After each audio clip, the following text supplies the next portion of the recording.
राष्ट्रवादी शरद पवार पक्षाचे प्रदेशाध्यक्ष जयंत पाटलांविरोधात आता नाराजीचा सूर असल्याची माहिती सूत्रांकडून मिळते। वर्धापन दिनापूर्वी पक्षामध्ये अंतर्गत बदल होण्याची शक्यता वर्तवली जाते। जयंत पाटलांनी जवळच्या लोकांना संघटनात्मक पदावर नियुक्ती देत खरं तर नाराजी असल्याची माहिती सूत्रांकडून मिळते।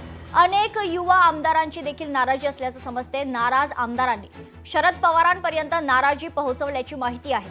तर नुकताच शरद पवारांच्या उपस्थितीत त्यांच्या निवासस्थानी जयंत पाटील, रोहित पवार, सुप्रिया सुळेंची नाराजी दूर करण्याबाबत बैठक पार पडल्याचं समजतंय। या बैठकीमध्ये 10 जून पूर्वी पक्षांतर्गत बदल होण्याबाबत चर्चा झाल्याची माहिती सूत्रांकडून कळते।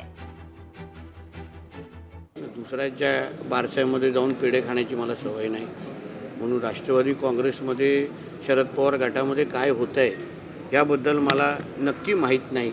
म्हणून मला एवढंच माहिती होतं की त्यांची जागा रोहित पवारांना कधीपासून घ्यायची होती, तर कदाचित त्यांनी रचलेलं षडयंत्र असू शकतं असा माझा अंदाज आहे।